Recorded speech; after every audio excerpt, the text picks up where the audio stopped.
sait-on si nous sommes en train de faire un tour en dedans ou un tour en dehors? Si je pars en 4e position, déjà la jambe d'appui sera en général, à 90% des cas, sera la jambe de devant. Quand on est en 4e, bien sûr, on répartit son poids sur les deux jambes, on est au milieu. Mais dans une telle préparation, cela présage toujours que l'appui qui va être celui de la pirouette sera la jambe de devant. Et on monte celle de derrière. C'est ce qu'on a fait dans cet exercice. Et lorsque nous tournons du côté de la jambe de derrière sur la jambe de devant, c'est-à-dire du côté où si je tourne tout mon corps, hanche-épaule vers ma jambe de derrière, je suis en ouverture. Ouverture veut dire en dehors. Donc c'est un tour en dehors.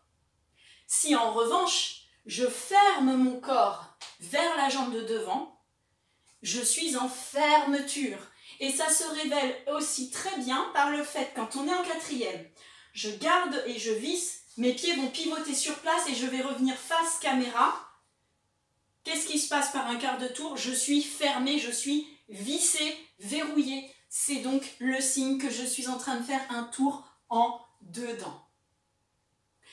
Autre chose pour cet exercice, peut-être pour les plus jeunes d'entre vous ou ceux qui ont une pratique de la danse depuis peu d'années, vous allez trouver cet exercice un petit peu chevronné.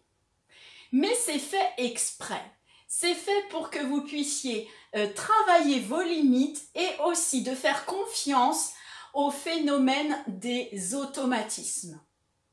Si vous avez pu comprendre qu'il s'agissait de certains principes d'alternance de jambes, notamment très utilisés, droite-gauche, gauche, essayez de laisser faire. Et je vous renverrai par rapport à ça, à une vidéo que j'ai déjà postée il y a une semaine environ, qui s'appelle l'exercice de salsa. Il est très important pour acquérir ces automatismes et développer des jeux de jambes les plus agréables qu'ils soient. Donc, en complément de cet exercice, ou même avant de le pratiquer, la prochaine fois que vous aurez envie de faire votre petit cours à la maison, faites en préparation cet exercice de salsa sur uniquement, pourquoi pas, la piste verte pour bien vous chauffer. Et ensuite, vous faites cet exercice. Vous comprendrez de quoi je parle quand vous irez voir la vidéo. Et ensuite, vous faites votre exercice de pirouette. Merci pour votre attention. À très bientôt, à très vite sur la suite de notre cours. Car si vous en êtes aux exercices, c'est qu'il vous reste à faire les étirements et la chorégraphie. À tout de suite!